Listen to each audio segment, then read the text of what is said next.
আমার কলিজার টুকরা ভাইয়েরা, মাথাটাকে নিচু করে জীবনের সব গুনার ফিরিস্তিগুলো একটা একটা করে স্বীকার করে আল্লাহরে বলেন, আল্লাহ আমি পাপী,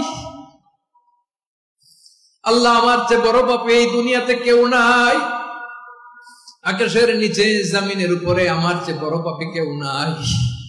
একটা একটা করে আল্লাহ স্বীকার করি আমি পাপী, সব পাপের স্বীকৃতি দিলাম। পৃথিবী না জানুক আমি তো জানি আমি কি পাপ করেছি, হায় আমার পাপের করলে বিচার, বাঁচার আমার নাই উপায়। দয়াময় তুমি মাফ করো আমায়, মাফ করো। আল্লাহ তাআলা যদি দয়া করে আমাদেরকে মাফ না করে, আমাদের বাঁচার কোনো উপায় নাই। সম্মানিত ভাইরা, আসুন আমরা মূল আলোচনার দিকে চলে যাই। আমরা যে জীবনে বিপদে পড়ি, আমরা বিপদে পড়লে আমাদেরকে উদ্ধার করে কে? আল্লাহ ছাড়া আমাদের বাঁচানোর কেউ আছে? উদ্ধার করার কেউ আছে? রক্ষা করার কেউ আছে? এজন্য বিপদে পড়লে আমরা চাইবো কার কাছে? আমাদের যাই দরকার হোক আমরা ফরিয়াদ করব কার কাছে? নাকি মাজারে যেয়ে চাবেন? মাজারে যেয়ে চাবেন? অনেকে তো মাজারে যেয়ে কপাল ঘষে, আছে না নাই? মাজারে যেয়ে সন্তান চায়, আছে? এই এলাকায় নাই, এলাকার লোকদের আকীদা খালেস আমি জানি। মাজারে যেয়ে কপাল ঘষে আর সন্তান চায়। আচ্ছা, মাজারে গেলে সন্তান পাওয়া যায়? আচ্ছা, মাজারে না গেলে যদি বাচ্চা না হতো, গরু ছাগলের যে বাচ্চা হয় ওরা কোন মাজারে মানত করে বলেন? কথা কি বুঝতেছেন? এই যে প্রতি বছর গরু ছাগল ভেড়া এগুলো যে বাচ্চা দেয়, এরা কোন মাজারে যে মানত করে? এজন্য চাইতে হবে একজনের কাছে, তিনি কে? আমার প্রিয় পটুয়াখালীবাসী, মাজার জিয়ারত করা সুন্নাহ। আমরা মাজার জিয়ারত করব, আল্লাহ ওয়ালাদের কবরে যাব, আমরা সেখানে যে সালাম দিব, দোয়া করব, নিজের জন্য করব, কবরে শুয়ে থাকা মাইয়েতের জন্য করব, পুরো মুসলিম উম্মার জন্য করব। কিন্তু কবরে যিনি শুয়ে আছে ওই বাবার কাছে সন্তান চাওয়া যাবে? চাকরি চাওয়া যাবে? সফলতা চাওয়া যাবে? সফলতা দেয় কে? সবাই বলেন নাই, আওয়াজ করে বলেন, সফলতা দেওয়ার মালিক কে? এক কথাই রব্বুল আলামিন বলেন, وَإِن يَمْسَسْكَ اللَّهُ بِضُرٍّ فَلَا كَاشِفَ لَهُ إِلَّا هُوَ وَإِن يُرِدْكَ بِخَيْرٍ فَلَا رَادَّ لِفَضْلِهِ يُصِيبُ بِهِ مَن يَشَاءُ مِنْ عِبَادِهِ وَهُوَ الْغَفُورُ الرَّحِيمُ। আল্লাহু আকবার। আল্লাহ বললেন, وَإِن يَمْسَسْكَ اللَّهُ بِضُرٍّ فَلَا كَاشِفَ لَهُ إِلَّا هُوَ। আল্লাহ যদি তোমাকে কোনো বিপদ স্পর্শ করায়, আল্লাহ যদি তোমারে কোনো বিপদে ফেলে দেয়, ওই বিপদ থেকে উদ্ধার করার তিনি ছাড়া আর কেউ নাই। জোরে বলেন ঠিক কিনা? তিনি যদি কোনো বিপদে ফেলেন, তিনি ছাড়া বিপদ থেকে উদ্ধার করার কেউ নাই। আর তিনি যদি তোমার প্রতি কোনো অনুগ্রহ করতে চান, ওই অনুগ্রহ ঠেকিয়ে দেওয়ার ক্ষমতাও কারো নাই। আল্লাহ যদি আপনার সফলতা দিতে চায়, পৃথিবীর কোন শক্তি ওই সফলতাকে থামাতে পারে? এজন্য আল্লাহ বললেন, খবরদার, চিন্তা আকীদা খালিস করে নাও। ওয়াইয়ামসাসকাল্লাহু বিদুররিন ফালা কাশিফা লাহু ইল্লা হু। আল্লাহ বিপদে ফেললে বিপদ থেকে উদ্ধার করার কেউ থাকে না। আর আল্লাহ যদি তোমার প্রতি দয়া দেখাতে চান, অনুগ্রহ করতে চান, ওই অনুগ্রহকে প্রতিরোধ করার মতো ক্ষমতা কারো নাই। তিনি তার বান্দাদের মধ্য থেকে যাকে ইচ্ছা তাকে দেন, যত ইচ্ছা তত দেন। তিনি ক্ষমাশীল, তিনি মেহেরবান। সুবহানাল্লাহ। তিনি ক্ষমাশীল, তিনি মেহেরবান। তাহলে এই আয়াত থেকে আমরা বুঝতে পারলাম, আমরা যদি বিপদে পড়ি আমাদেরকে কেউ বাঁচাতে পারে না। আমার বাবা আমারে বাঁচাতে পারে? হ্যাঁ? আমার মা আমাকে বাঁচাতে পারে? আমার বন্ধু আমারে বাঁচাতে পারে? আমার দলের কর্মী আমাকে বাঁচাতে পারে? আমার পীর সাহেব আমারে বাঁচাতে পারে? আমার পটুয়াখালীর ভাইয়েরা খেয়াল রাখবেন, বাঁচাতে পারে এক মহান সত্তা, উদ্ধার করতে পারে এক মহান সত্তা। চিৎকার করে বলুন, তিনি কে? আবার আল্লাহ বললেন আম্মাই ইউজিবুল মুত্তাররা ইযা দাআহু ওয়া ইয়াকশিফুস সুআ ওয়া ইয়াজআলুকুম খুলাফাআল আরদ আইলাহুম মা'আল্লাহ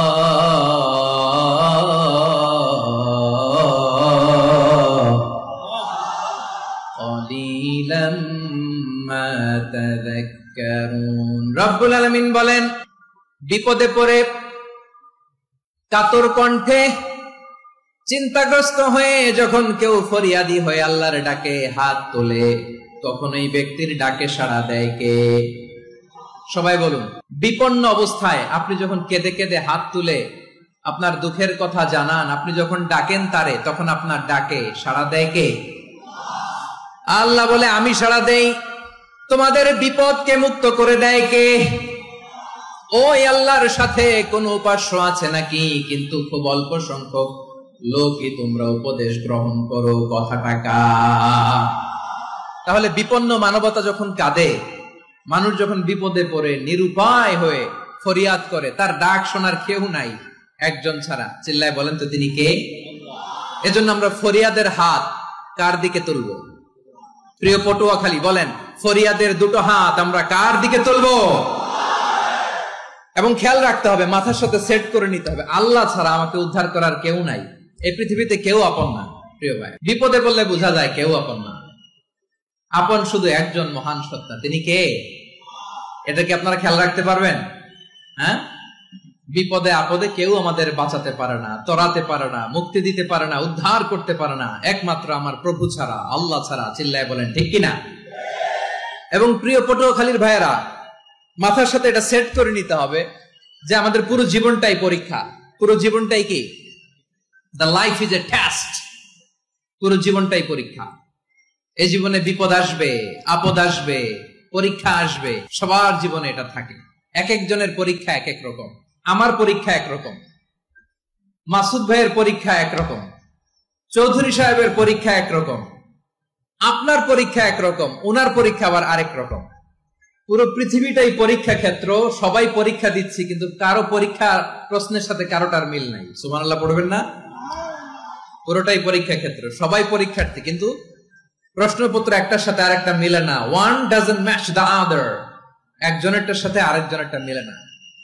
কাউকে আল্লাহ তাআলা ধনী বানিয়ে পরীক্ষা করেন। কি বানিয়ে? কথা কি বুঝতেছেন নাকি কষ্ট হচ্ছে? কষ্ট হচ্ছে আপনাদের? কাউকে আল্লাহ ধনী বানিয়ে পরীক্ষা করেন, আবার কাউকে আল্লাহ তাআলা গরিব বানিয়ে পরীক্ষা করেন, কাউকে আল্লাহ অসুস্থ বানিয়ে পরীক্ষা করেন। কেউ দেখবেন যে দুরারোগ্য ব্যাধিতে আক্রান্ত, ডাক্তার বলেছে আর সময় নাই, দুরারোগ্য ব্যাধি, ক্যান্সার, যার নেই কোনো অ্যান্সার, তার জন্য পরীক্ষা হচ্ছে এই রোগ। আরেক লোক দেখবেন তার আবার রোগ বালাই নাই, মাশাআল্লাহ, তাকে আল্লাহ তাআলা আর্থিক দৈন্যতা, দারিদ্রতা দিয়ে পরীক্ষা করছেন। এরকম আছে না নাই?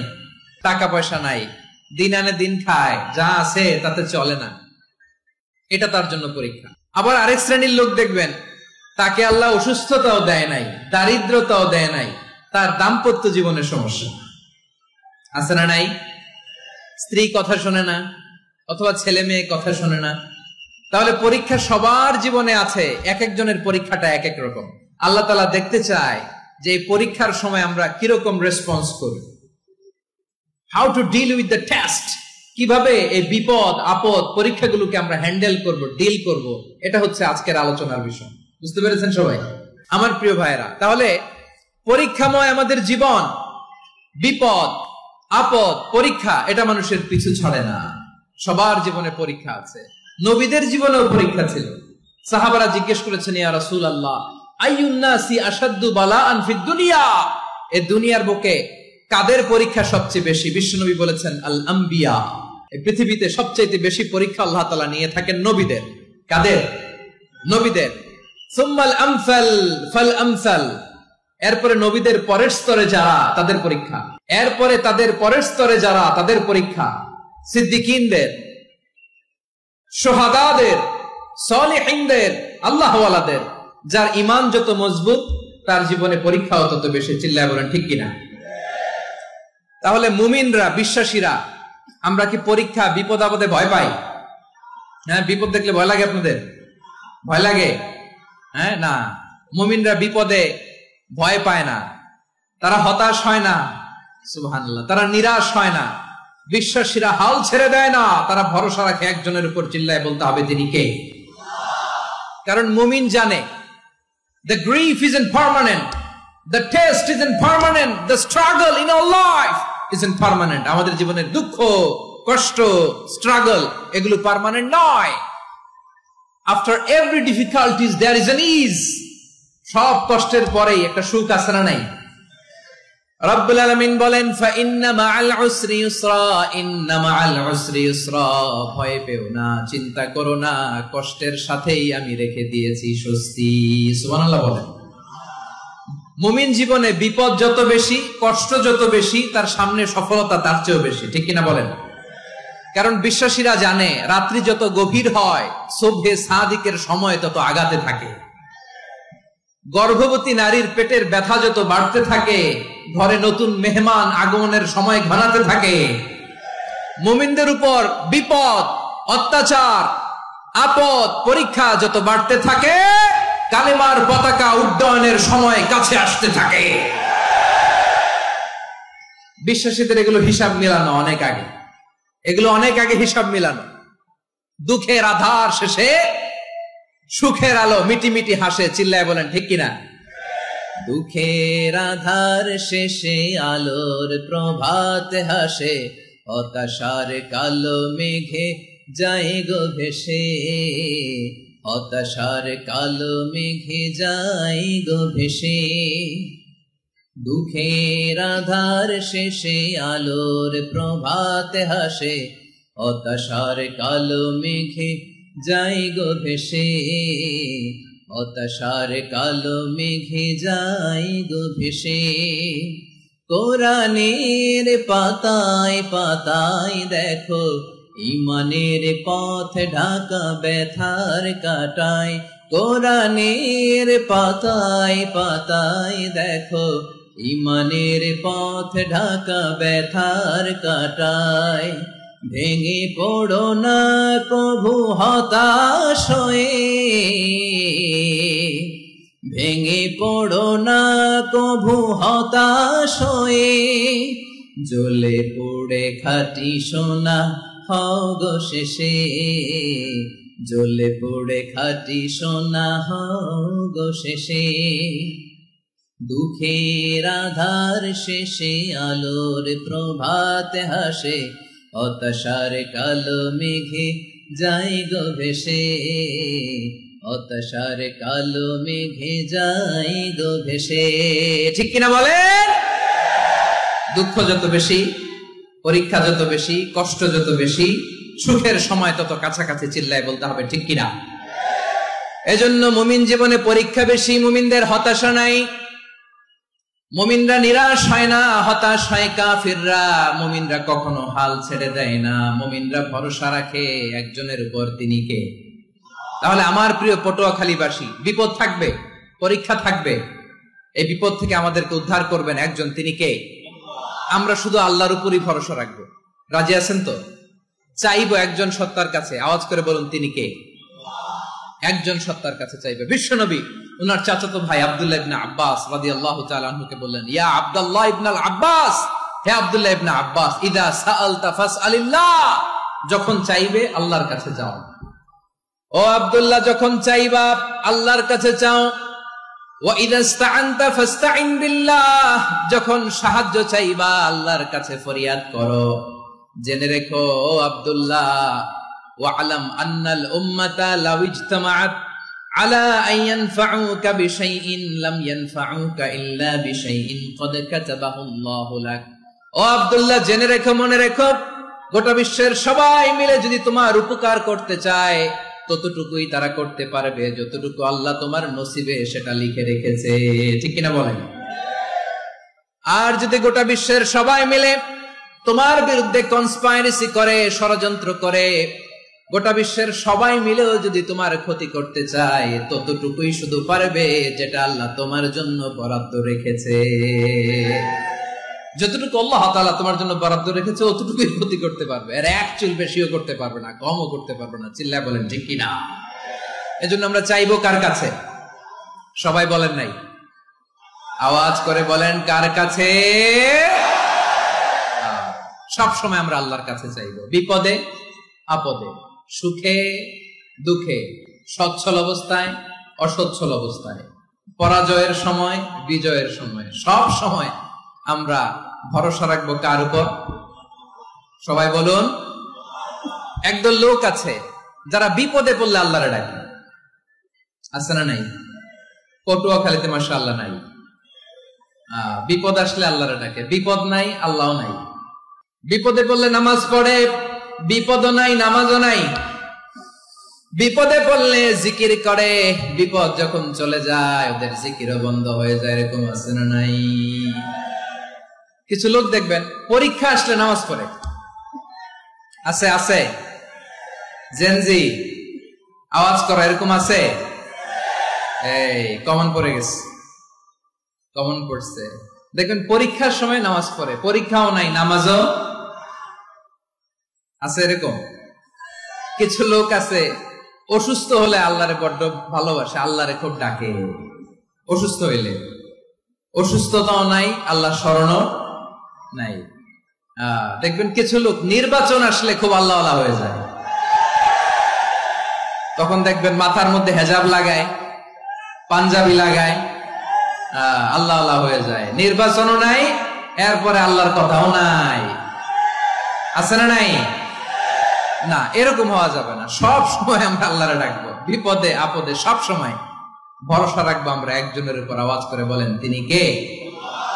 এ কথাই আল্লাহ তাআলা আমাদের চোখে আঙ্গুল দিয়ে জানিয়ে দিলেন, ফাইদা রাকিবু ফিল ফুলকি দা'আবুল্লাহা মুখলিসিনা লাহুদ্দিন ফালাম্মা নাজ্জাহুম ইলাল বাররি ইযা হুম ইউশরিকুন। আল্লাহ বলে একদল লোক আছে, তারা যখন নৌযানে চড়ে, জলযানে চড়ে, সাগরের মধ্যে যখন জাহাজে চড়ে, লঞ্চে চড়ে, তারা যখন তুফানের সম্মুখীন হয় তখন তারা আল্লাহরে বড্ড বেশি ডাকে, একান্ত ভাবে ডাকে, বিশুদ্ধ চিত্তে ডাকে। আবার তুফান থেকে তাদেরকে সেফ জোনে নিয়ে, নিরাপদ জোনে নিয়ে যখন বন্দরে আমি আল্লাহ তাদেরকে ভিড়িয়ে দেই, ওই লোকগুলো আবার আমি আল্লাহর সাথে শিরিক করে। এরকম আছে না নাই? জাহাজে উঠছে, সাগরের মাঝখানে তুফান, ওই সময় দেখবেন আল্লাহ কারে কয়। এই কথা তো আপনাদেরকে বোঝানো সহজ, আপনারা তো নদীর দেশের মানুষ। লঞ্চে চড়েন নাই কারা কারা? দেখি, লঞ্চে চড়ছেন? হ্যাঁ, লঞ্চে চড়ে নাই এরকম একজনও নাই এখানে। আচ্ছা, লঞ্চে উঠছেন কে কে? দেখি। মাশাআল্লাহ মাশাআল্লাহ মাশাআল্লাহ, ঠিক আছে, আপনাদের বোঝানো সহজ।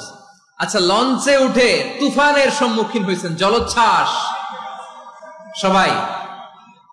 মাশাআল্লাহ। এই ওয়াজ তো আপনাদের মুখস্থ, ঠিক কিনা বলেন? আমার বলার দরকার নাই, বলেন। মাঝ নদী, তুফান, জলোচ্ছ্বাস, জলের মধ্যে উচ্ছ্বাস, ঢেউ, টর্নেডো, সাইক্লোন, মেঘের ঘনঘটা, পরিবেশ ঘুটঘুটে অন্ধকার, লঞ্চ একবার এদিকে আরেকবার ওইদিকে, ভিতরে কি অবস্থা হয় বলেন তো? হ্যাঁ, তখন মুসলিম আল্লাহর ডাকে, হিন্দু আল্লাহর ডাকে, ঠিক কিনা বলেন? আস্তিক আল্লাহর ডাকে, নাস্তিক আল্লাহর ডাকে, ঠিক কিনা? লঞ্চের ভেতর, স্টিমারের ভেতর কান্নারে রোল পড়ে যায়, চিৎকারের রোল পড়ে যায়, সবার মুখ দিয়ে শুধু একটা আওয়াজ, লা ইলাহা লা ইলাহা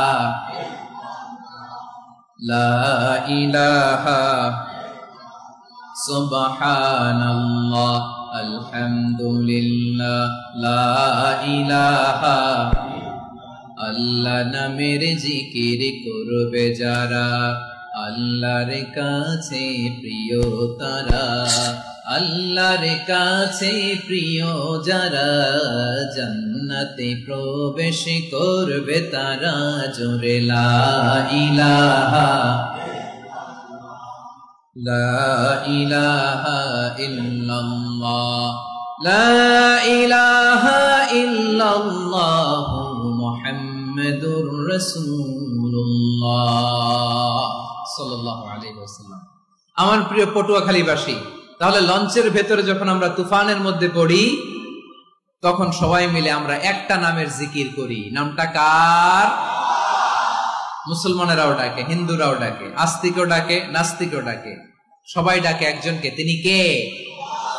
আবার দেখবেন ওই আল্লাহ তুফানের পরে, ঝড়ের পরে ওই লঞ্চটাকে যখন সদর ঘাটে ফিরিয়ে দেয়, আবার আমরা নাফরমানি শুরু করে দেই। সে কোথায়? আল্লাহ বললেন ফাইদা রাকিবু ফিল ফুলকি দা'উল্লাহ মুখলিসিনা লাহুদ্দিন ফালাম্মা নাজ্জাহুম ইলাল বাররি ইযা হুম ইউশরিকুন। সাগরে যখন তুফানে পড়ে আমি আল্লাহর ডাকে, আবার আমি আল্লাহ যখন বাঁচিয়ে দেই, আবার আমি আল্লাহর সাথে শিরিক শুরু করে। আমরা কি এরকম হতে চাই নাকি? এরকম করবেন? হ্যাঁ না, আমরা তুফানে পড়লেও আল্লাহরে ডাকি, আবার বাঁচায় দেওয়ার পরেও ডাকি কারে?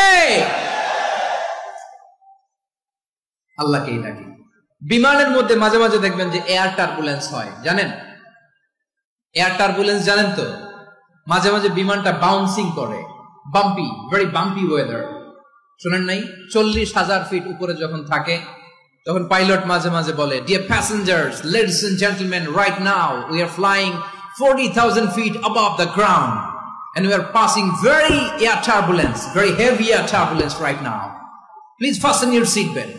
দেখবেন মাঝে মাঝে বলে যে ভদ্র মহিলা, ভদ্র মহোদয়গণ, আমরা 40,000 ফিট উপর দিয়ে যাচ্ছি আর এয়ার টার্বুলেন্স ফেস করছি, মেহেরবানি করে আল্লাহর হস্তে সিট বেল্ট বাঁধুন।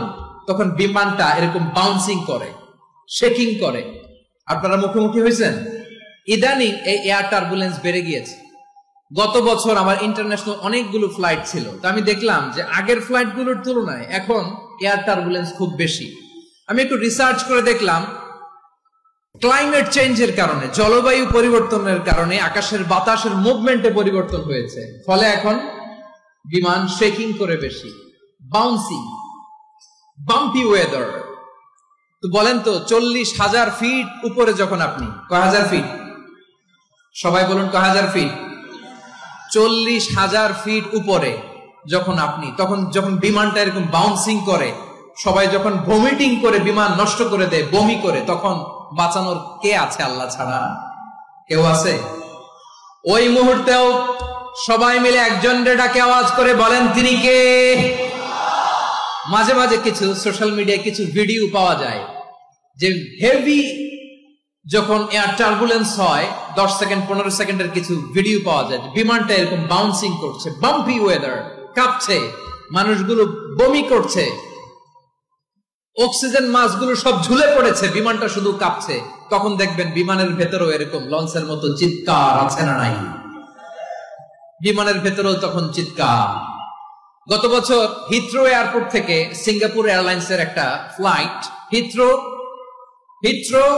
টু চাঙ্গি, একটা ফ্লাইটে এমন বেশি এয়ার টার্বুলেন্সের শিকার হয়েছিল ওই এয়ারক্রাফটটা, 33 জন যাত্রী সেখানে আহত হয়েছে, একজন যাত্রী নিহত হয়েছে।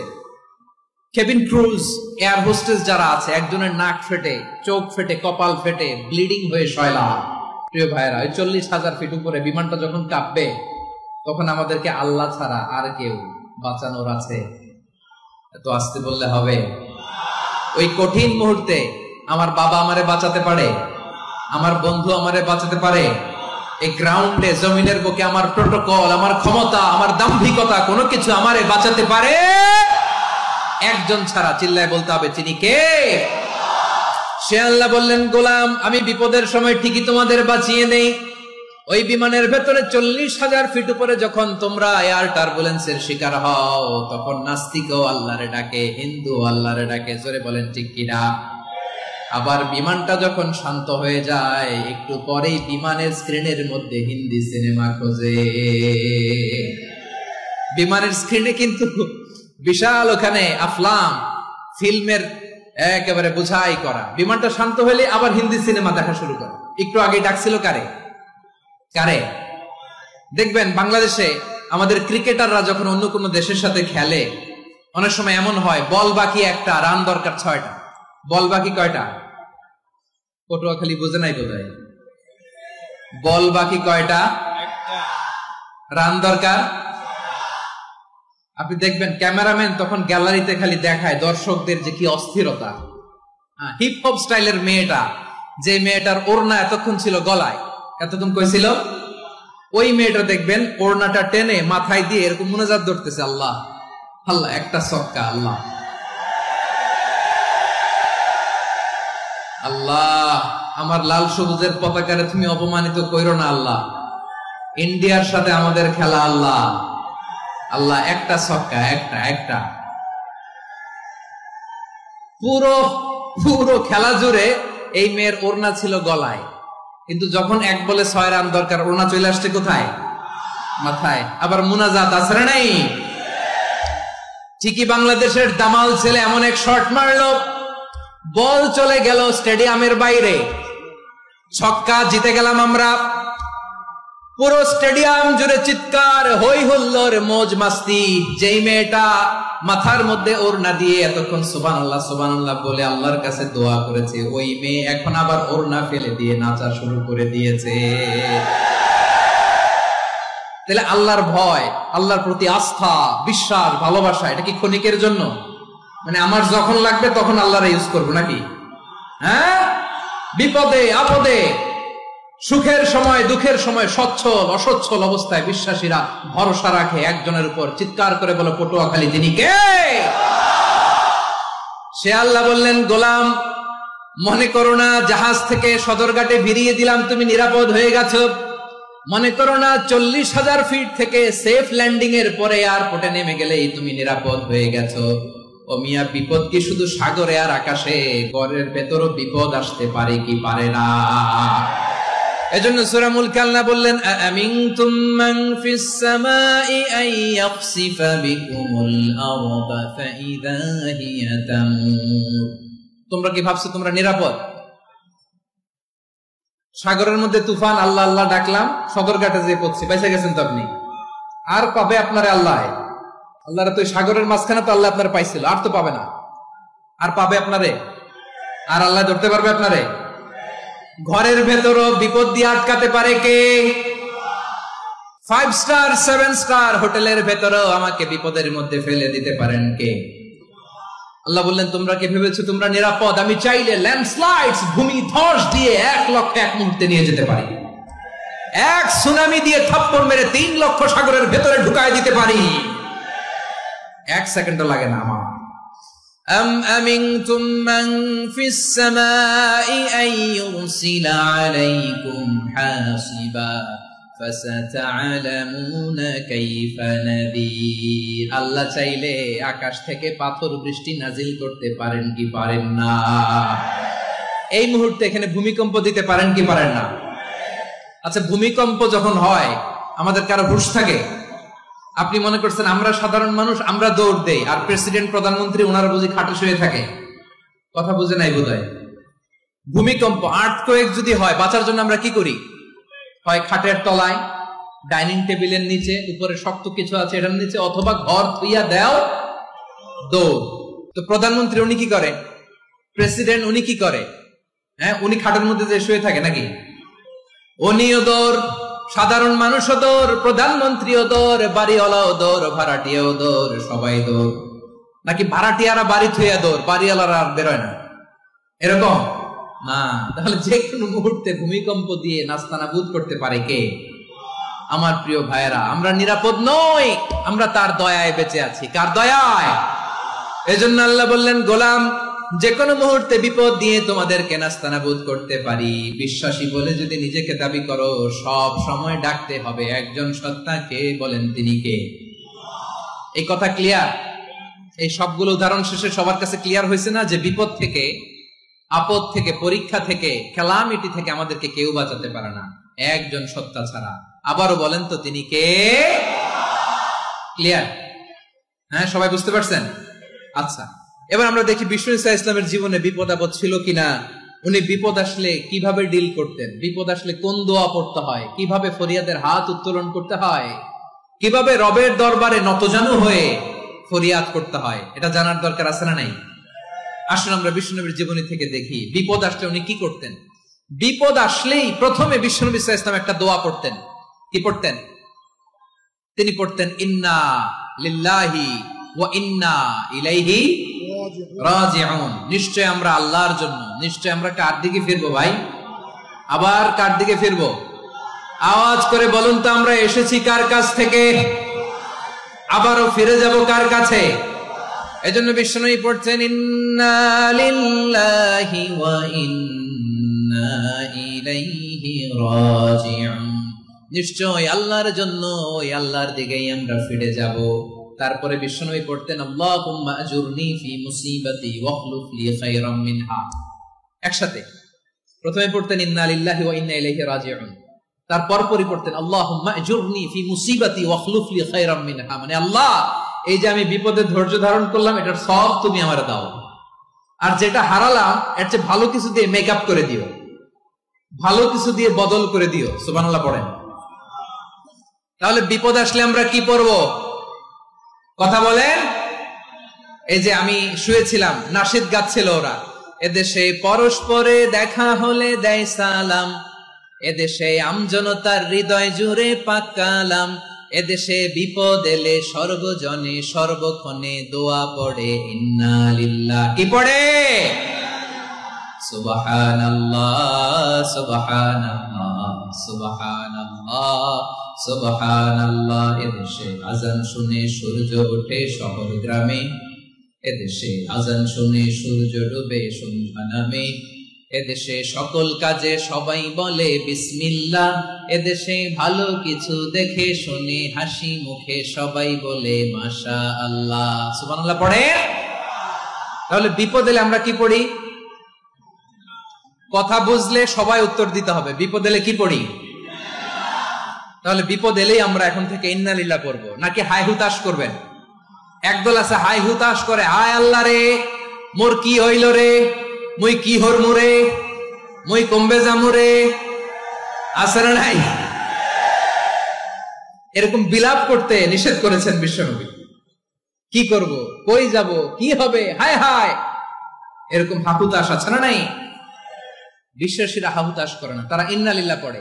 কি পড়ে মনে থাকবে? আমরা পড়বো ইন্না লিল্লাহি ওয়া ইন্না ইলাইহি রাজিউন। নিশ্চয়ই আমরা আল্লাহর জন্য, আমরা আল্লাহর দিকেই ফিরে যাব।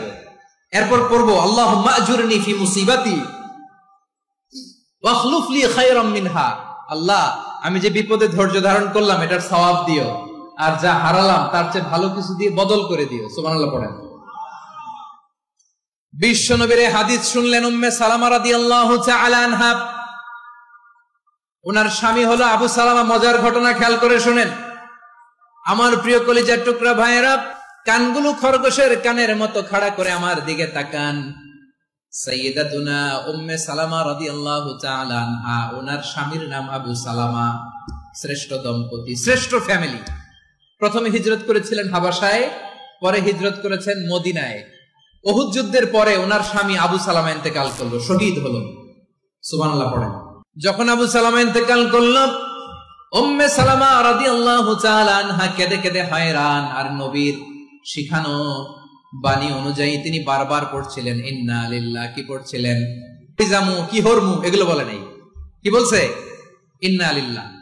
যেহেতু বিশ্বনবী বলেছেন কেউ যদি বিপদের প্রথম ধাক্কায় পড়ে ইন্না লিল্লাহি ওয়া ইন্না ইলাইহি রাজিউন, আল্লাহুম্মা আজুরনি ফি মুসিবাতি ওয়াখলুফ লি খায়রাম মিনহা, তাহলে এই বিপদে যে সে যা হারালো তার চেয়ে শ্রেষ্ঠ কিছু দিয়ে আল্লাহ তার বদল দিয়ে দিবে।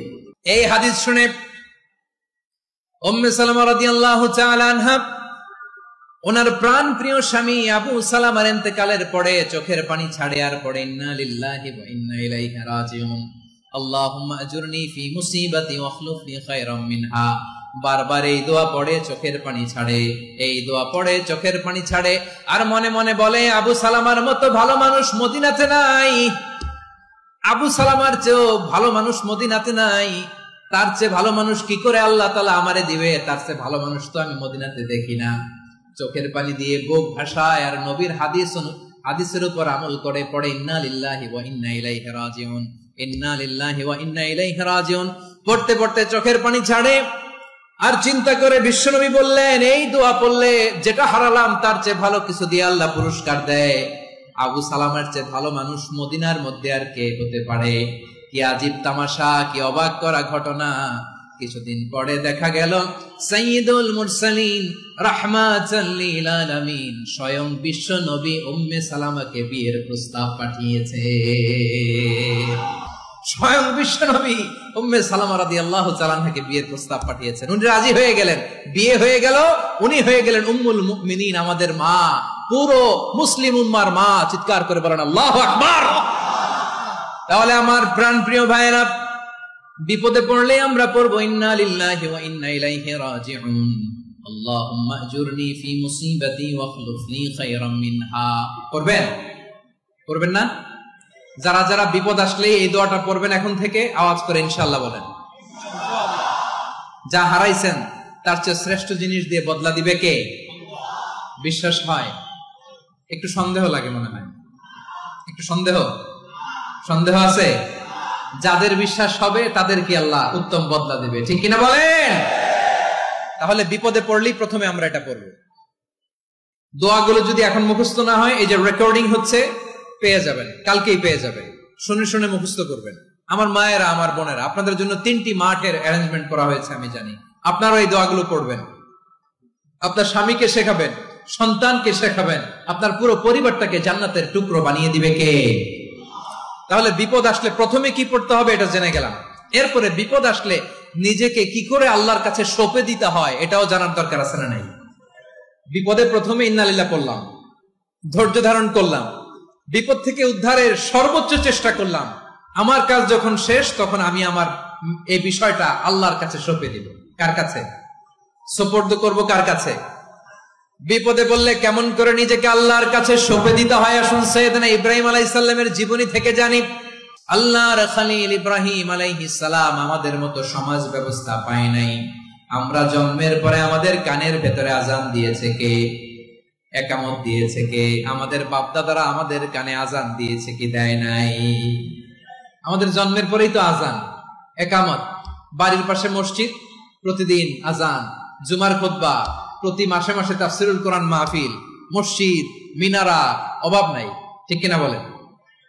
আপনি যেই সুন্দর ইসলামিক এনভায়রনমেন্ট পেয়েছেন, আমাদের ইব্রাহিম খলিল, উনিও কি এরকম পেয়েছিলেন? হ্যাঁ, উনি জন্মের পর পরে ওনার কানে আজান দিয়েছে কেউ? আমার প্রিয় ভাইরা, আগা গোড়া একটা শিরকি পরিবেশ উনি জন্মগ্রহণ করেছেন। উনি ছাড়া ওই তল্লাটে একজনও আল্লাহর উপর বিশ্বাসী নাই। কল্পনা করতে পারেন? গোটা তল্লাটে, গোটা দেশে বিশ্বাসী মুমিন, আল্লাহর উপর বিশ্বাস স্থাপনকারী কয়জন? সবাই বলেন কয়জন? বাকি সব মুশরিক। নিজের সাথে নিজে শক্ত বোঝাপড়া করে, অ্যানালজি করে, সেলফ কনভারসেশন করে উনি মহা সত্যের সন্ধান পেয়েছে। উনি আকাশের তারা দেখে ভাবে মনে হয় এটাই আমার খোদা, পরে দেখে তারা নাই, মনে মনে বলে না তাইলে এটা না।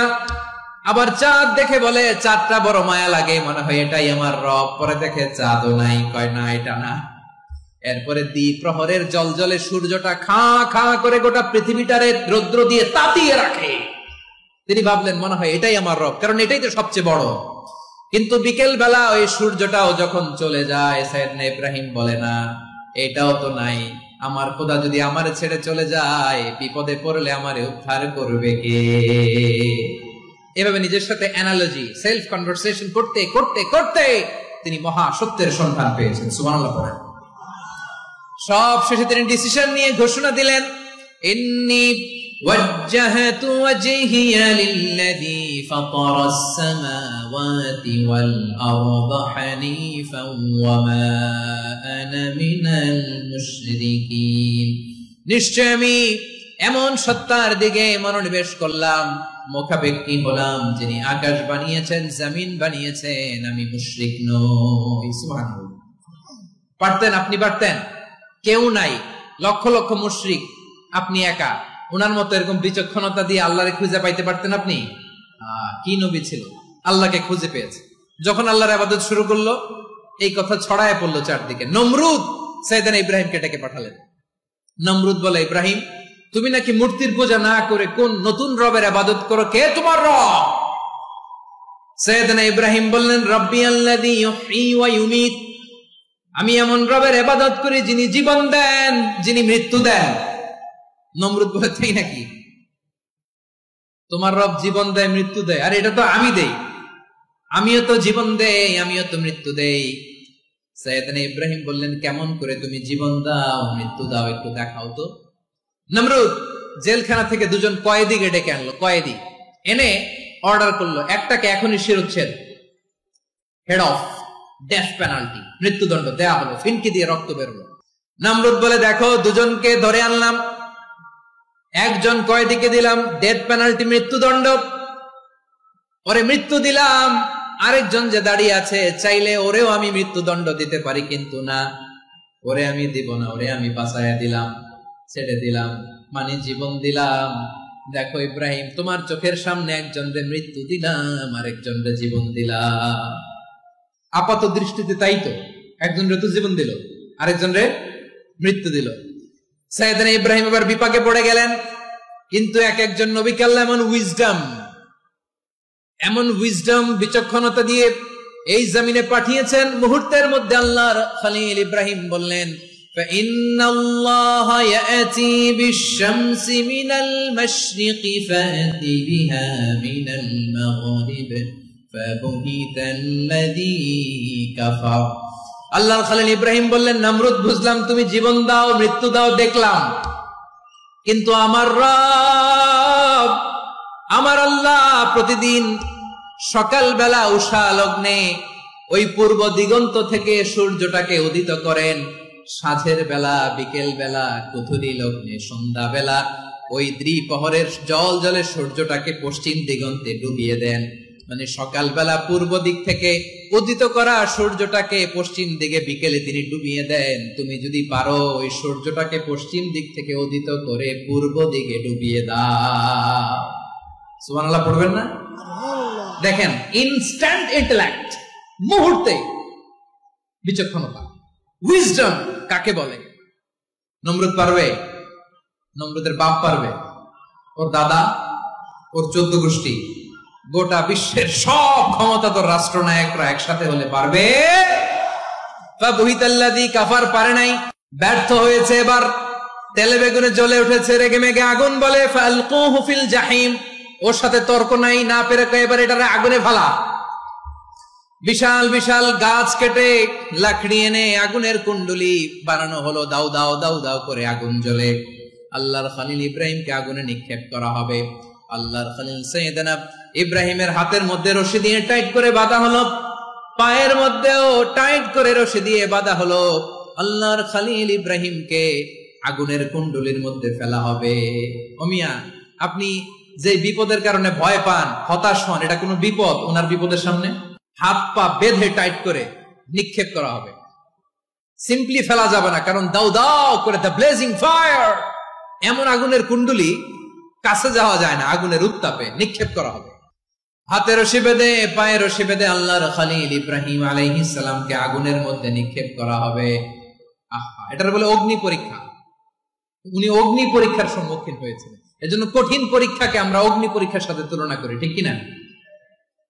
সাইয়েদনা জিবরাইল এসে বললেন, ও আল্লাহর খলিল, ওরা তো আপনার হাতও বেঁধে ফেললো, পাও বেঁধে ফেললো, নড়াচড়ার সুযোগ নাই, বলেন আমি জিবরিল ফেরেশতা আপনার জন্য কি করতে পারি? আল্লাহর খলিল ইব্রাহিম বলেন, ও জিবরাইল, তোমার কাছে আমার কোনো চাওয়া পাওয়া নাই। সুবহানাল্লাহ বলেন। তোমার কাছে বলার কিছু নাই, তোমার সাহায্যের আমার দরকার নাই। সাইয়েদনা ইব্রাহিম আলাইহিস সালামকে হাতে পায়ে রশি বেঁধে, হাত পা বাঁধা অবস্থায় জ্বলন্ত অগ্নিকুণ্ডে যখন নমরুদের দলবল নিক্ষেপ করবে, আল্লাহর খলিল কিভাবে নিজেকে আল্লাহর কাছে সঁপে দিয়েছেন, পটুয়াখালীর ভাইরা খেয়াল করে শুনুন। হাত পা বেঁধে আল্লাহর খলিলকে যখন নিক্ষেপ করা হবে, তিনি মুখ ফুটে বলে ফেললেন, হাসবুনাল্লাহু ওয়া নি'মাল ওয়াকিল। হাসবুনাল্লাহু ওয়া নি'মাল ওয়াকিল, আমার জন্য আল্লাহই যথেষ্ট, আমার জন্য আল্লাহই যথেষ্ট। তিনি আমার সবচেয়ে বড় গার্ডিয়ান, তিনি আমার সবচেয়ে বড় অভিভাবক। জিব্রাইলের সাহায্যে অফারকে ফিরিয়ে দিলেন। দুনিয়ার বুকে কারো কাছে কিছু বলেন নাই, মুখ ফুটে বলেছেন হাসবুনাল্লাহ।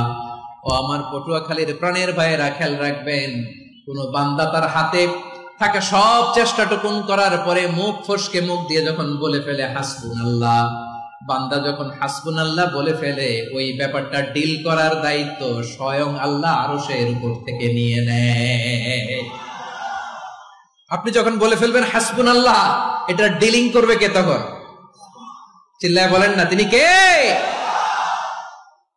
বান্দা তার সাধ্যের সবটুকু চেষ্টার পরে নতজানু হয়ে যখন বলবে হাসবুনাল্লাহ, আল্লাহ তুমি আমার জন্য যথেষ্ট, নি'মাল ওয়াকিল, তুমি আমার শ্রেষ্ঠ অভিভাবক, তখন তার কি দরকার না দরকার এটা ডিল করে স্বয়ং আল্লাহ। নিক্ষেপ করা হলো সাইয়েদনা ইব্রাহিমকে অগ্নিকুণ্ডলিতে।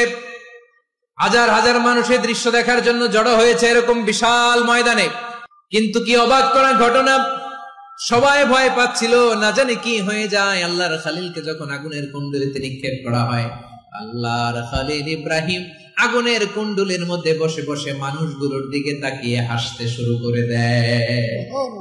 কারণ আকাশ থেকে রব্বুল আলামিন স্পেশাল ভার্ডিক্ট নাজিল করেছেন, স্পেশাল হুকুম জারি করেছেন, কুলনা ইয়া নারু কুনি বারদান ওয়া সালামান আলা ইব্রাহিম। ও আগুন খবরদার, সৃষ্টি শুরু থেকে তোকে একটা ধর্ম আমি বাতলে দিয়েছিলাম, তোর ধর্ম, আগুনের ধর্ম হলো যা পাবে জ্বালিয়ে সারখার করবে। আল্লাহ বলল, আগুন তোর ধর্ম দিয়েছিলাম, তুই সব জ্বালিয়ে পুড়িয়ে সারখার করে দিবি, কিন্তু ক্ষণিকের জন্য আমি তোর জ্বালিয়ে দেওয়ার ক্ষমতাটাকে কেড়ে নিলাম, জ্বালিয়ে ভস্ম করে দেওয়ার ক্ষমতা আমি কেড়ে নিলাম। কুনি বারদান, ঠান্ডা হয়ে যা। কিন্তু এত বেশি ঠান্ডা হবি না আবার আমার ইব্রাহিমের জন্য সর্দি লেগে না যায়। সুবহানাল্লাহ, এত আস্তে বললে হবে? কুনি বারদান, বারদ মানে বরফ, ঠান্ডা, ঠান্ডা হ, কিন্তু এত ঠান্ডা হবি না যাতে আমার ইব্রাহিমের কষ্ট হয়। আগুন বলে, আল্লাহ একবার বললাম ঠান্ডা হ, আবার বলো এত ঠান্ডা হবি না যাতে খালিলের সর্দি না লাগে। কেমন ঠান্ডা হব, কেমন এনভায়রনমেন্ট তৈরি করে দেব বলো? আল্লাহ বললেন, সালামান আলা ইব্রাহিম, আমার খালিল, আমার কলিজা, আমার ইব্রাহিমের জন্য তুই জান্নাতের গুল বাগিচা হয়ে যা। ও ভাই, নবী মুসার মতো ঈমান হলে রাস্তা হবে সাগর জলে, নবী ইউসুফের মতো ঈমান হলে একে একে দরজা খোলে। নবী ইব্রাহিমের মতো ঈমান যদি আজও থাকে বিদ্যমান, অগ্নিকুণ্ডে দেখতে পাবে খুবসুরত এক ফুলভাগা। কুলনা ইয়া নারু কুনি বারদান ওয়া সালামান আলা ইব্রাহিম। বান্দা যখন মুখ দিয়ে বলে হাসবুনাল্লাহ, আমার আল্লাহ আমার জন্য যথেষ্ট, এই বলে যখন নিজেকে সঁপে দেয়, তার কি লাগবে ওই দায়িত্ব স্বয়ং নিয়ে নেয় কে? সবাই বলেন, স্বয়ং নিয়ে নেয় কে? তাহলে আমার প্রিয় ভাইরা, বিপদের শুরুতেই আমরা বলবো ইন্না লিল্লাহ। শুরুতে কি বলবো?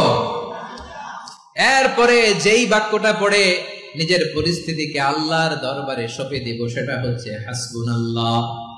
সেটা কি? বিষ্ণু বলেন, লা ইয়াজালু লিসানুকা রাতাবান মিন যিকরিল্লাহ, সব সময় আল্লাহর স্মরণ দিয়ে, জিকির দিয়ে জিহ্বাটারে সিক্ত রাখো।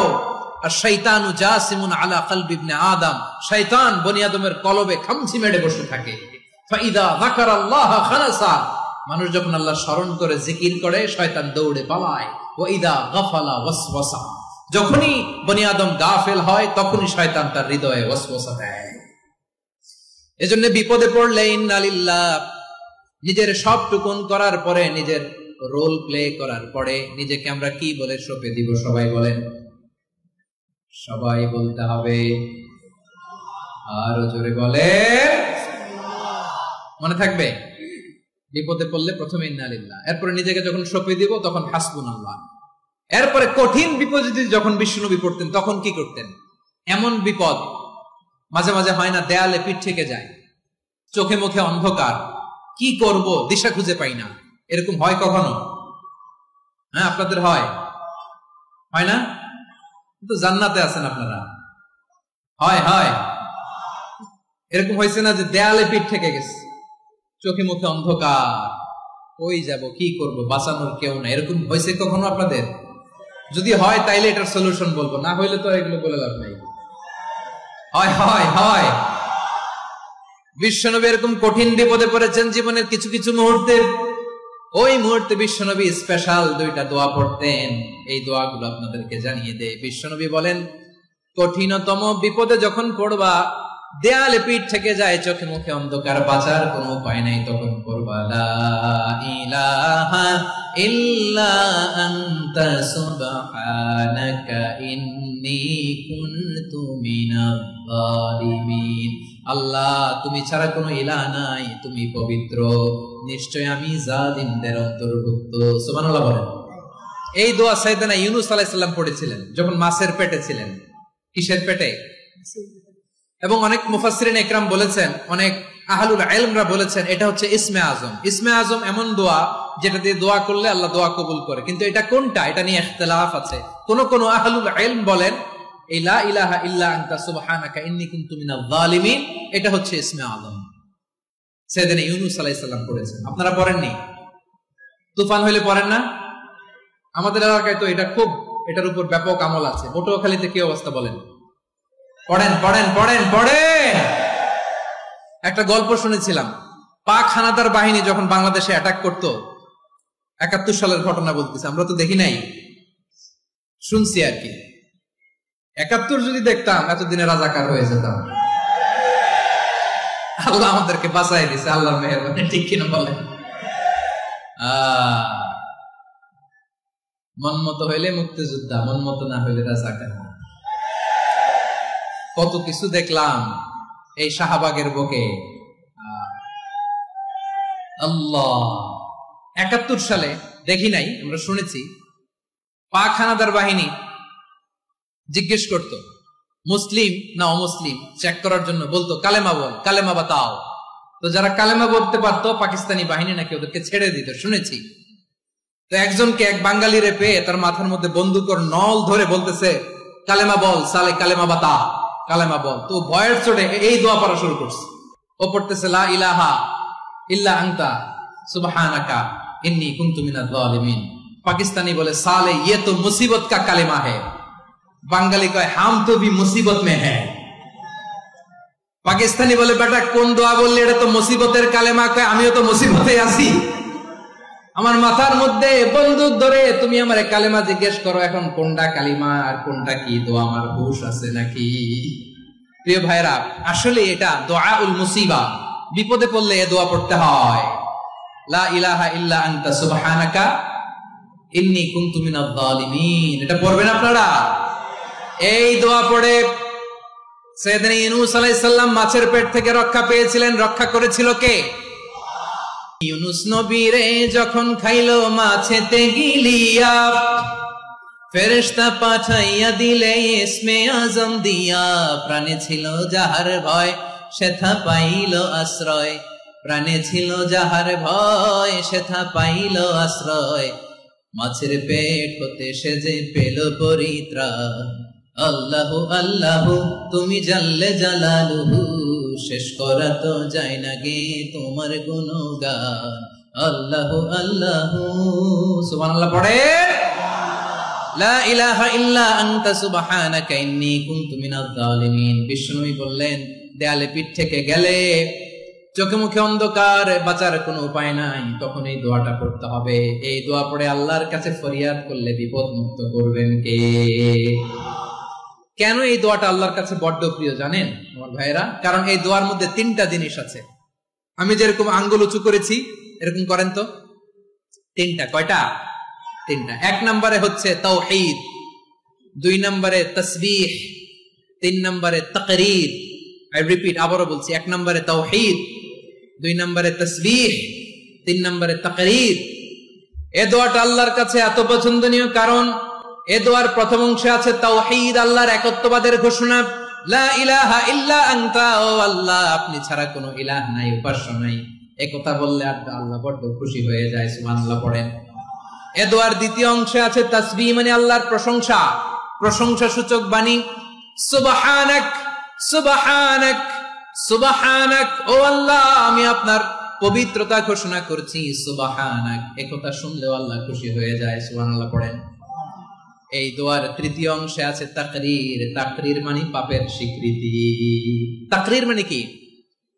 তাকরীর মানে পাপের স্বীকৃতি। এই দোয়ার তৃতীয় অংশে আছে ইন্নী কুনতু মিনাল যালিমিন, ও আল্লাহ আমি জালিমদের অন্তর্ভুক্ত। আল্লাহ আল্লাহ আমি জালেম, আল্লাহ আমি ভুল করেছি, অন্যায় করেছি, আল্লাহ আমি জালেমদের অন্তর্ভুক্ত। এই পাপের স্বীকৃতি, অ্যাকনোলেজমেন্ট আল্লাহ বড্ড পছন্দ করেন। যখন আল্লাহর কাছে আপনি ছোট হবেন, ছোট হতে হতে যত ছোট হবেন ওই দৃশ্যটা দেখতে আল্লাহ বড্ড পছন্দ করে। সুবহানাল্লাহ বলেন। 3 নম্বর অংশ ইন্নী কুনতু মিনাজ যালিমিন, আল্লাহ আমি জালেমদের অন্তর্ভুক্ত।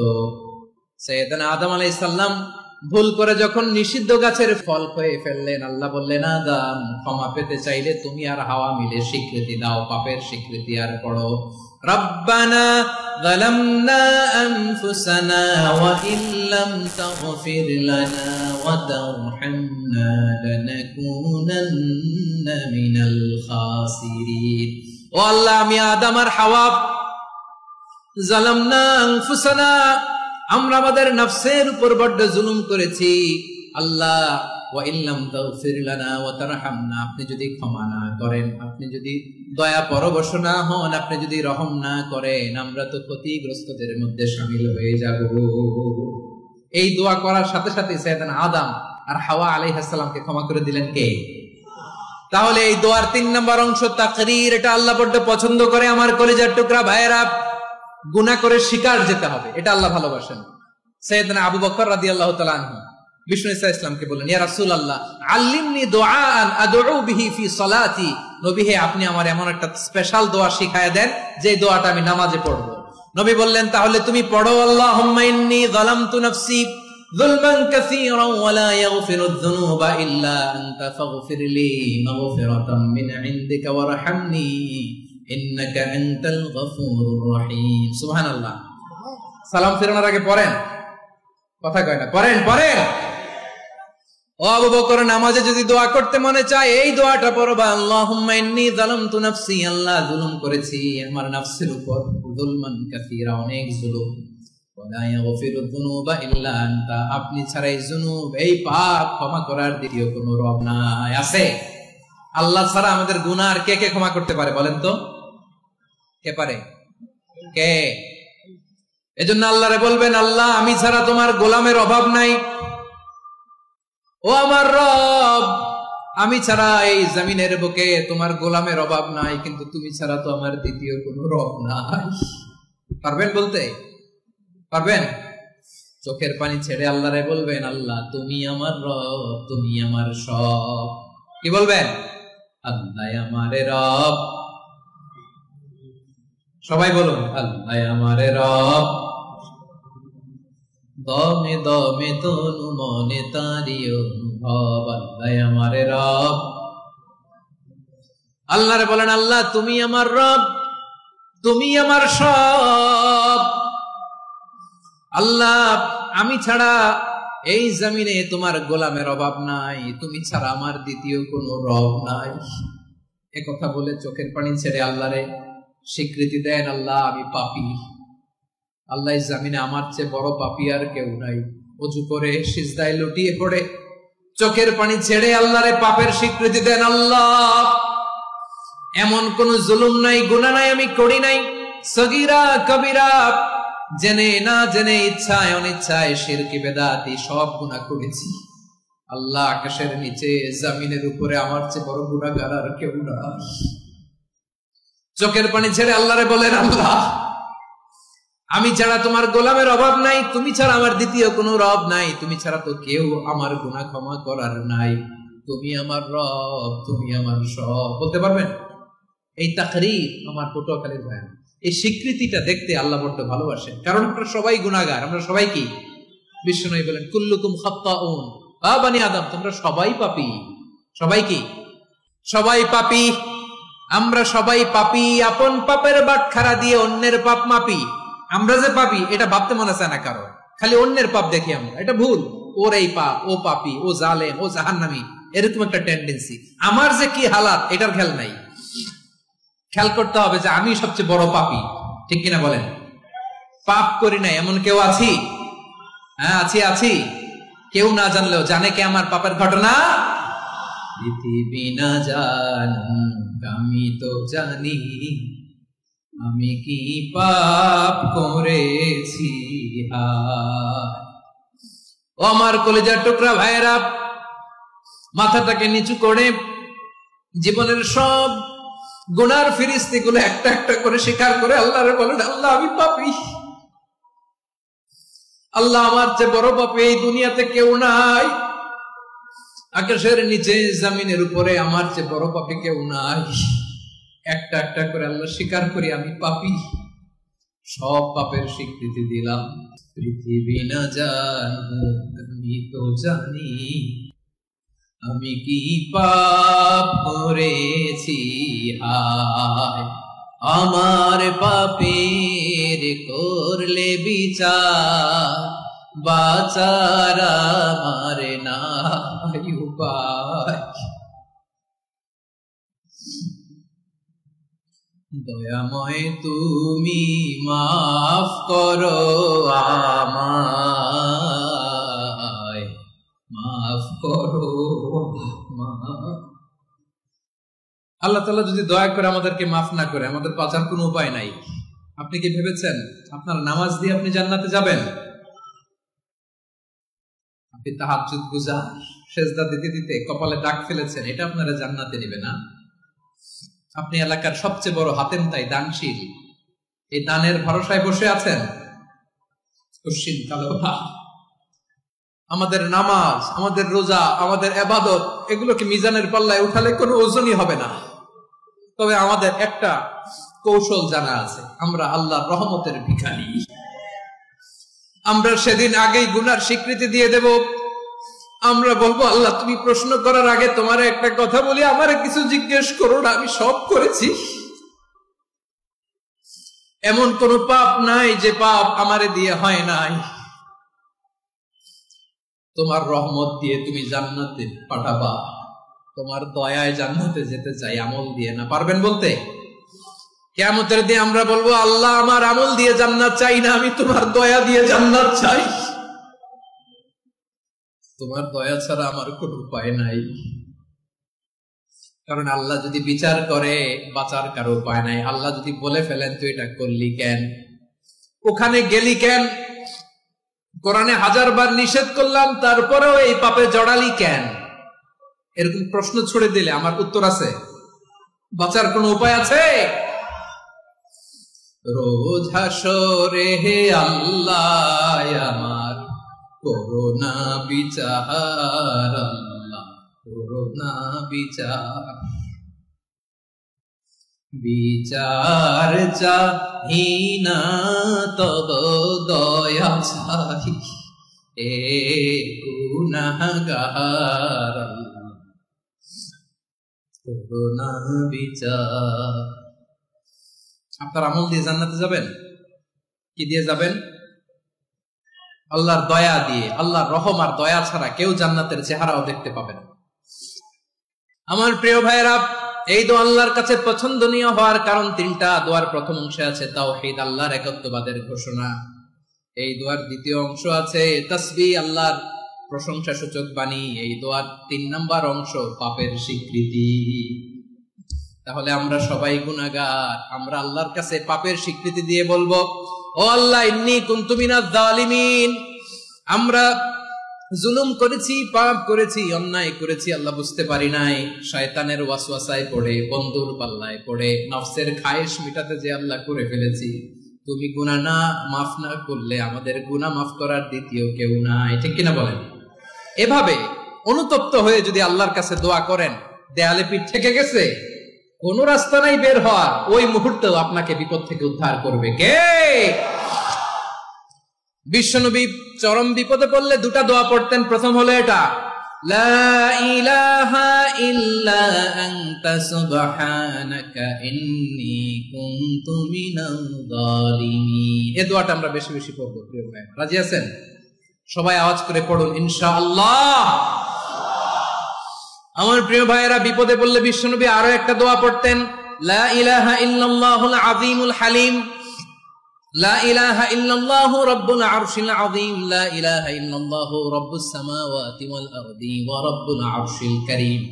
এই যে বললাম, রেকর্ড হয়ে গেছে। এখন তো আর ইনস্ট্যান্ট মুখস্থ না হলো, পরে মুখস্থ করে নেবেন। আল্লাহ ছাড়া কোনো উপাস্য নাই, তিনি সুমহান, মহা সহিষ্ণু। আল্লাহ ছাড়া কোনো উপাস্য নাই, তিনি সুমহান, আরশের অধিপতি। আল্লাহ ছাড়া কোনো উপাস্য নাই, তিনি আকাশের মালিক, জমিনের মালিক, তিনি সুবিশাল আরশের অধিপতি। সুবহানাল্লাহ পড়েন। এই দোয়াটা কেউ যদি পড়ে যদি এর ওসিলা করে দোয়া করে, তাকে বিপদ থেকে মুক্তি দেয় কে? মনে থাকবে আপনাদের? তাহলে বিপদের প্রথম ধাক্কায় কি যেন পড়তে হয়? ইন্না লিল্লাহ। তারপরে কি বলে আল্লাহর কাছে নিজেকে সঁপে দিতে হয়? দেয়ালে পিঠ থেকে গেলে লা ইলাহা ইল্লা আনতা সুবহানাকা ইন্নী কুনতু মিনাজ জালিমিন। 2 নাম্বার হচ্ছে লা ইলাহা ইল্লাল্লাহুল আযীমুল হালিম, লা ইলাহা ইল্লাল্লাহু রাব্বুল আরশিল আযীম, লা ইলাহা ইল্লাল্লাহু রাব্বুস সামাওয়াতি ওয়াল আরদি ওয়া রাব্বুল আরশিল কারীম। মনে থাকবে? ইনশাআল্লাহ বলেন সবাই, আওয়াজ করে সবাই ইনশাআল্লাহ। অনেক সময় এমন হয়, হঠাৎ বিপদের সম্মুখীন হই আমরা, রেডি হয়ে বের হইছে অফিসে, হঠাৎ অ্যাক্সিডেন্টে পড়ে যাই, হঠাৎ পেটের ব্যথায় অজ্ঞান, এরকম হয় না? আপনাদের হয় না? বিষ্ণু ইসলাম বলেন, আকস্মিক দুর্ঘটনার বিপদ থেকে যদি কেউ বাঁচতে চায়, সকাল সন্ধ্যা যেন প্রত্যেকে এই দোয়াটা পড়ে। সকালে যদি 3 বার পড়ে, সন্ধ্যা পর্যন্ত হঠাৎ বিপদ থেকে সে রক্ষা পাবে। To be protected from sudden calamity, sudden disaster, sudden calamity, হঠাৎ বিপদ, হঠাৎ ভয়ঙ্কর কোন আকস্মিক বিপদ থেকে আল্লাহ বাঁচায় দিবে। সকালে পড়লে সন্ধ্যা পর্যন্ত প্রোটেক্টেড, সন্ধ্যাবেলায় যদি 3 বার পরে সকাল পর্যন্ত প্রোটেক্টেড। সুবহানাল্লাহ পড়েন। দোয়াটা কি? দোয়াটা হচ্ছে বিসমিল্লাহিল্লাযী লা ইয়াদুররু মা ইসমিহি শাইউন ফিল আরদি ওয়ালা ফিস সামাই ওয়া হুয়াস সামিউল আলিম। ছোট না? অনেক ছোট, মুখস্থ করবেন। বিসমিল্লাহিল্লাযী লা ইয়াদুররু মা ইসমিহি শাইউন ফিল আরদি ওয়ালা ফিস সামা। ওই আল্লাহর নাম নিচ্ছি, যে আল্লাহর নামের বরকতে আকাশ জমিনের কোনো কিছু কারো কোনো ক্ষতি সাধন করতে পারে না। তিনি সর্বশ্রোতা, সর্বজ্ঞ। সুবহানাল্লাহ পড়েন। পড়বেন এই দোয়াটা, বিসমিল্লাহিল্লাযী লা ইয়াদুররু মা ইসমিহি শাইউন ফিল আরদি ওয়ালা ফিস সামাই ওয়া হুয়াস সামিউল আলিম। ফজরের পরে 3 বার, মাগরিবের পরে 3 বার যদি কেউ পড়ে, প্রোটেক্টেড, যে কোনো হঠাৎ বিপদ থেকে প্রোটেক্টেড। প্রোটেক্ট করেন কে? ওই আল্লাহর নাম নিচ্ছি, যে আল্লাহর নামের ওসিলায় আকাশ জমিনের কোনো কিছু কোনো ক্ষতি করতে পারে না। সুবহানাল্লাহ পড়েন। এবার আমাদের জীবনে দুশ্চিন্তা আছে না নাই বলেন? Tension, hyper tension, anxiety, depression, চিন্তা, টেনশন নাই, এরকম কে কে আছে দেখি? হাত তোলেন। ওই যে হাত তুলছে এক আল্লাহর ওলি, ওই যে। টেনশন নাই তোমার? মাশাআল্লাহ। ও না বুঝে তুলছে, জোশের খেলায় ধাক্কায় তুলে ফেলছে। সবার জীবনে টেনশন আছে না নাই? এই দুশ্চিন্তা, পেরেশানি, মারাত্মক পেরেশানি থেকে মুক্তি পাওয়ার জন্য বিষ্ণু ইসলাম 2টো দোয়া পড়তেন। কয়টা? অনেকগুলো পড়তেন। স্পেশাল 2টো দোয়া আজকে আপনাদের শিখায় যাব, শুনবেন না? কষ্ট হচ্ছে? সংক্ষিপ্ত মুনাজাত দিয়ে দেই। ওরে আল্লাহ, আমি তো 9:30 ক্রস করে ফেলছি মাসুদ ভাই, খেয়াল করে নেই। আরো কয়েক মিনিট? ঠিক আছে, ঠিক আছে। পেরেশানিতে পড়লে, টেনশনে পড়লে এই দোয়াটা, প্রিয় ভাইরা, বিষ্ণু ইসলাম যখন খুব বিপদে পড়তেন, দুশ্চিন্তা ওনাকে ঘিরে ধরতো, উনি পড়তেন ইয়া হাইয়ু ইয়া কাইয়ুম বিরহমাতিকা আস্তাগীথ, ইয়া হাইয়ু ইয়া কাইয়ুম বিরহমাতিকা আস্তাগীথ, ইয়া হাইয়ু ইয়া কাইয়ুম, হে শাশ্বত অবিনশ্বর, হে চিরঞ্জীব, বিরহমাতিকা আস্তাগীথ, তোমার রহমতের উসিলায় তোমার কাছে ফরিয়াদ করি। এটা করতেন। আবার আরেক বর্ণনায় এসেছে ইয়া হাইয়ু ইয়া কাইয়ুম বিরহমাতিকা আস্তাগীথ আসলিহ লি শা'নি কুল্লাহু ওয়া লা তাকিলনি ইলা নাফসি তারফাতা আইন। আসলিহ লি শা'নি কুল্লাহ, আল্লাহ আমার সবকিছু আপনি সেটেল করে দেন। আমাদের সব ঝামেলা সেটেল করে দিতে পারে কে? আমরা তো সেটেলমেন্টের জন্য ওএসপি সাহেবের কাছে যাই, ডিসি সাহেবের কাছে যাই, অমুক ভাইয়ের কাছে যাই, তমুক ভাইয়ের কাছে যাই। এই দোয়া পড়লে আরশের উপর থেকে আপনার ম্যাটার সেটেল করে দিবে কে? তাহলে পড়বেন ইয়া হাইয়ু, হে চিরঞ্জীব। হাইয়ু মানে চিরঞ্জীব, যিনি চিরকাল বেঁচে থাকবেন, মরবেন না। আল্লাহ মরবেন? তার কোনো লয় আছে? ক্ষয় আছে? সূরা রহমানে আল্লাহ বললেন কুল্লু মান আলাইহা ফানি ওয়া ইয়াবকা ওয়াজহু রাব্বিকা যুল জালালি ওয়াল ইকরাম ফাবিআইয়ি আলাই রাব্বিকুমা তুকাযিবান। জমিনে যা আছে সব ফান, ভ্যানিশ হয়ে যাবে, নিশ্চিহ্ন হয়ে যাবে, শেষ হয়ে যাবে, সব বিলুপ্ত হয়ে যাবে একজন ছাড়া। জোরে বলেন তিনি কে? ইয়া হাইয়ু, আমার সাথে আওয়াজ করে পড়েন, ইয়া হাইয়ু, ইয়া কাইয়ুম, ইয়া হাইয়ু, ইয়া কাইয়ুম বিরহমাতিকা আস্তাগীথ আসলিহ লি শা'নি কুল্লা ওয়ালা তাকিলনি ইলা নাফসি তারফাতা আইন। এভাবে দোয়া করলে আপনাকে বিপদ মুক্ত করবে কে? এই দোয়াটা কেন পছন্দ আল্লাহর কাছে? কারণ এখানে আল্লাহর দুইটা সুন্দর নাম আছে, গুণবাচক নাম, আল হাই, আল কাইয়ুম, এই দুটো নাম আছে এখানে। আবার এই দুইটা আয়াতুল কুরসির অংশ। আয়াতুল কুরসির শুরুতে এটা আসরা নাই? হ্যাঁ, আসরা নাই। 3 নাম্বার কারণ, এটা ইসমে আজম। কোন দোয়াটা ইসমে আজম? যে দোয়া ওসিলায় দোয়া করলে আল্লাহ দোয়া ফেরায় না। অনেকগুলো মত আছে, সবচেয়ে ভ্যালিড মত হচ্ছে এটা, ইয়া হাইয়ু ইয়া কাইয়ুম। এর ওসিলা দিয়ে দোয়া করলে দোয়া কবুল করে কে?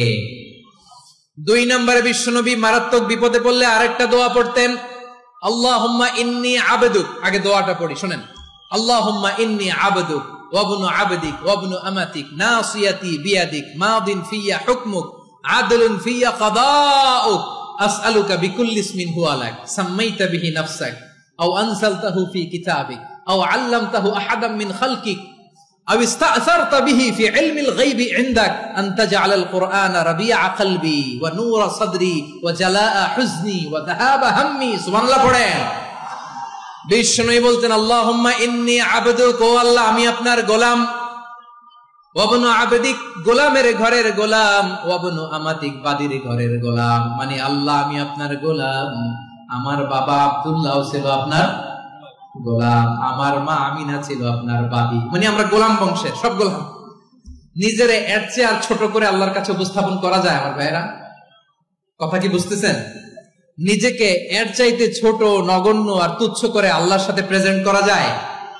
বিশ্বনবী বললেন, ও আল্লাহ আমি আপনার গোলাম, গোলামের ঘরের গোলাম, দাসীর ঘরের গোলাম, নাসিয়াতি বিয়াদিক, আমার মাথার চুলের ছুটি আপনার হাতের মুঠোয়। আপনি ডানে টান দিলে আমি ডানে যেতে বাধ্য, আপনি বাঁয়ে টান দিলে বাঁয়ে যেতে বাধ্য। সুবহানাল্লাহ বলেন। বিশ্বনবী বললেন, আল্লাহ আমার মাথার চুলের ঝুঁটি আপনার হাতের মুঠোয়। আচ্ছা, এইভাবে কাকে ধরা হয়? যে খুব ছোট, ঠিক কিনা? নিজেকে কত ছোট করলেন বিশ্বনবী। ও আল্লাহ আমার মাথার চুলের ঝুঁটি আপনার হাতের মুঠোয়, আপনি ডানে টানলে আমি ডানে যাব, বাঁয়ে টানলে বাঁয়ে যাব। আল্লাহ আসআলুকা বিকুল্লি ইসমিন হুয়া লাক নাসিয়াতি বিয়াদিক মাদিন ফিয়া হুকমুক, আপনার নির্দেশ আমার উপর কার্যকর হবেই হবে। আদলুন ফিয়া কাদাউক, আপনার ফয়সালা, যেই ফয়সালাই আপনি আমার জন্য করেন এটাই ইনসাফ। সুবহানাল্লাহ বলেন। আমরা আল্লাহর ফয়সালায় সন্তুষ্ট হতে চাই না। কত কমপ্লেইন, আল্লাহ তুমি এটা দিলা না, ওইটা পাইলাম না, ওইটা হইল না রে, এরকম অভিযোগ, কমপ্লেইন আমাদের আছে না নাই?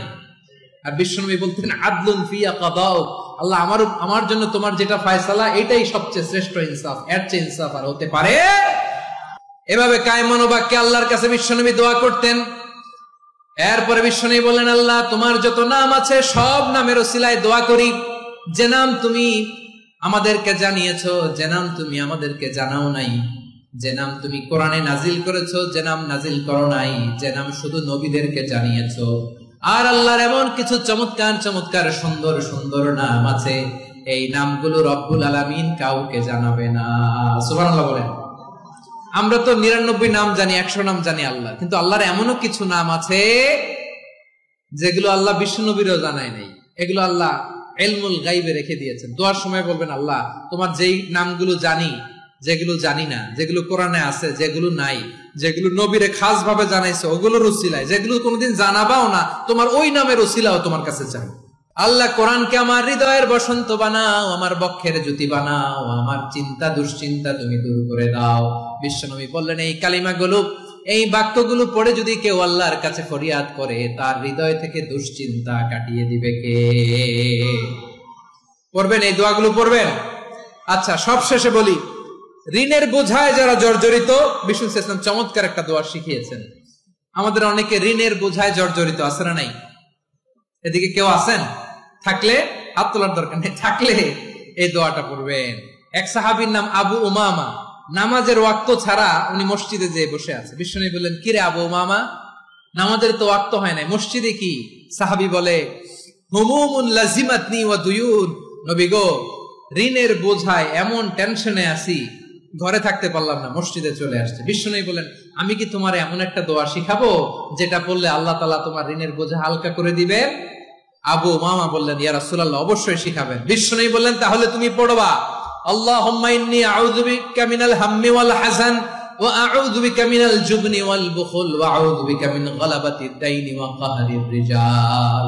ও আল্লাহ, তোমার কাছ থেকে দুশ্চিন্তা থেকে পানাহ চাই, কৃপণতা, ভীরুতা, অলসতা, কার্পণ্যতা, এই সব কিছু থেকে, মানুষের কঠোরতা, আমার উপর মানুষের আধিপত্য এবং ঋণের বোঝা থেকে পানাহ চাই।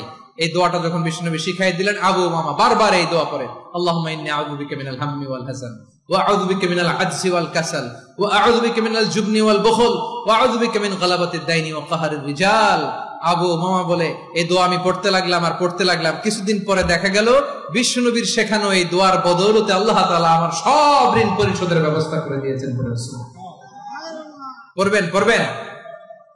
বিশ্বনবীর জামাতা সাইয়্যিদিনা আলী রাদিয়াল্লাহু তাআলা আনহুর কাছে এক লোক এসে বলে, হে আলী, ঋণের বোঝায় আমি জর্জরিত, আমার কিছু অর্থ দিয়ে সাহায্য করো। সাইয়্যিদিনা আলী রাদিয়াল্লাহু তাআলা আনহু বললেন, আমি কি তোমারে এমন একটা দোয়া শিখাবো যেটা বিশ্বনবী আমাদের শিখিয়েছেন? এই দোয়া যদি তুমি পড়ো, লাউ কানা আলাইকা মিসলু জাবালিন কাবীরিন দাইনান আদাল্লাহু আনকা, পাহাড় পরিমাণে যদি ঋণের বোঝা হয়, আল্লাহ এটা পরিশোধের ব্যবস্থা করে দিবেন। ছোট্ট একটা দোয়া বিশ্বনবী শিখালেন, বললেন, তুমি পড়বা, আল্লাহুম্মা কফিনি বিহালালিকা আন হারামিকা ওয়া আগনিনি বিফাদলিকা আম্মান সিওয়াক। বুঝতে আছে? হ্যাঁ, আছে। আল্লাহুম্মা কফিনি বিহালালিকা আন হারামিক, আল্লাহ তোমার হালাল দিয়ে আমাকে পরিতুষ্ট করো, হারাম থেকে বাঁচিয়ে রাখো, আর তোমার অনুগ্রহে মানুষের মুখাপেক্ষী যেন আমি না হই, আমি যেন সবসময় তোমার মুখাপেক্ষী হয়, ওই তৌফিক দিও। সুবহানাল্লাহ পড়েন। এই দোয়া বেশি বেশি পড়লে ঋণের বোঝা হালকা করে দিবে কে? তাহলে প্রিয় ভাইয়েরা, বিপদে পড়লেই প্রথমে কি পড়বেন? পটুয়াখালী ভুইলা গেছে। বিপদে পড়লেই প্রথমে ইন্না লিল্লাহ কি বলে নিজেকে আল্লাহর কাছে সঁপে দিতে হয়? হাসবুনাল্লাহ। চরম বিপদে দেয়ালে পিঠ থেকে গেছে, তখন লা ইলাহা ইল্লা আনতা সুবহানাকা ইন্নী কুনতু মিনাজ জালিমিন। এরপরে লা ইলাহা ইল্লাল্লাহুল আযীমুল হালিম, এই দোয়া। আকস্মিক বিপদ, হঠাৎ যেন কোনো বিপদ আমাকে পেয়ে না বসে, এটার জন্য বিসমিল্লাহিল্লাযী লা ইয়াদুররু মা ইসমিহি শাইউন ফিল আরদি ওয়ালা ফিস সামাই ওয়া হুয়াস সামিউল আলিম। সকালে 3 বার, রাতে 3 বার। আর মারাত্মক tension, hyper tension, anxiety, depression থেকে বাঁচার জন্য 2 দোয়া, ইয়া হাইয়্যু ইয়া কাইয়্যুম, ইয়া হাইয়্যু ইয়া কাইয়্যুম, মনে থাকবে? আর আল্লাহুম্মা ইন্নী আবদুক, এই দোয়া। ঋণ থেকে বাঁচার জন্য 2 দোয়া, আল্লাহুম্মা ইন্নী আউযু বিকা মিনাল হাম্মি ওয়াল হাযান, এটা। আর আল্লাহুম্মা কফিনি বিহালালিকা আন হারামিকা ওয়া আগনিনি বিফাদলিকা আম্মান সিওয়াক। আর সব সময় পড়ার জন্য একটা আমল দিয়ে যাই, উঠতে বসতে, অফিসে যাচ্ছেন, অফিস থেকে ফিরতেছেন, বসে আছেন, শুয়ে আছেন, ছোট্ট এক শব্দে আমরা যেন বেশি বেশি পড়ি, আস্তাগফিরুল্লাহ। আওয়াজ করে আমার সাথে পড়ুন, আস্তাগফিরুল্লাহ। আবার পড়ুন, আস্তাগফিরুল্লাহ। আল্লাহ রাসূল সাল্লাল্লাহু আলাইহি ওয়াসাল্লাম বলেন, মান লাজিমাল ইস্তিগফার, যে সব সময় এরকম ইস্তিগফারের সাথে লেগে থাকে, জাআলাল্লাহু লাহু মিন কুল্লি যিকিন মাখরাজা, আল্লাহ তাআলা তাকে কোনো বিপদে আটকান না, সে জীবনে আটকাবে না, যে কোনো বিপদে আল্লাহ তার রাস্তা বের করে দিবে। Way out, you will get a way out and solution. সুবহানাল্লাহ। ওয়া মিন কুল্লি হাম্মিন ফারাজা, দুশ্চিন্তা মুক্ত হবে। ওয়া ইয়ারযুকহু মিন হাইসু লা ইয়াহতাসিব, এমন জায়গা থেকে আল্লাহ রিজিকের বন্দোবস্ত করবে যেটা সে কল্পনাও করে নাই। আওয়াজ করে পড়েন সুবহানাল্লাহ। তাহলে মনে থাকবে আস্তাগফিরুল্লাহর কথা। সব শেষ কথা বলবো, সব শেষ আমার প্রিয় ভাইয়েরা। এটা গেল নিজের বিপদ। কিসের বিপদ? নিজে যদি বিপদে পড়েন। অন্যের বিপদ যদি দেখেন, এটার জন্য একটা দোয়া আছে।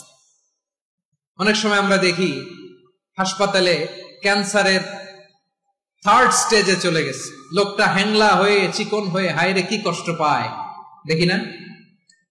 বিষ্ণু বলে, একটা দোয়া যদি কেউ অন্যের কোনো বিপদ দেখে পড়ে, ওই বিপদ তার জীবনে কখনো আসবে না। শোনার আগ্রহ আছে?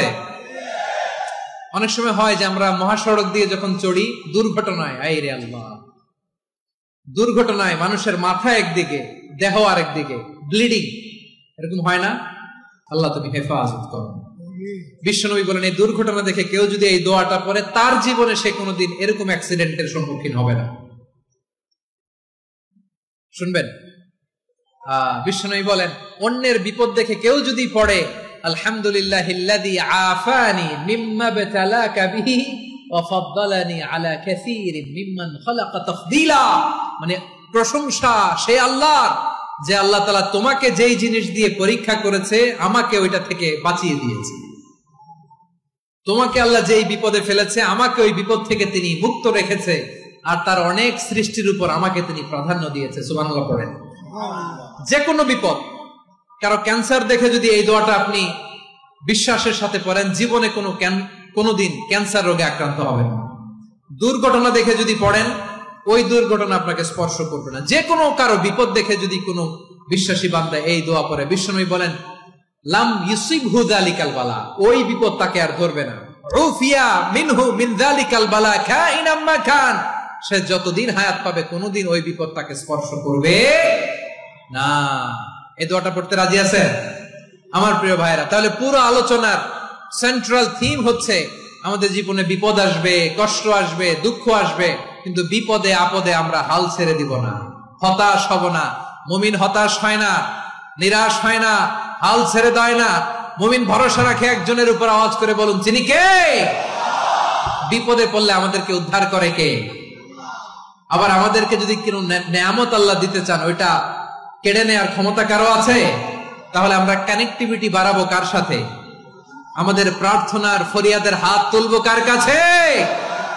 রাজি আছেন পটুয়াখালীর ভাইয়েরা? মনে থাকবে কথাগুলো? আল্লাহ তাআলা আমাদের সবাইকে কথাগুলো বোঝার ও আমল করার তৌফিক দান করুন।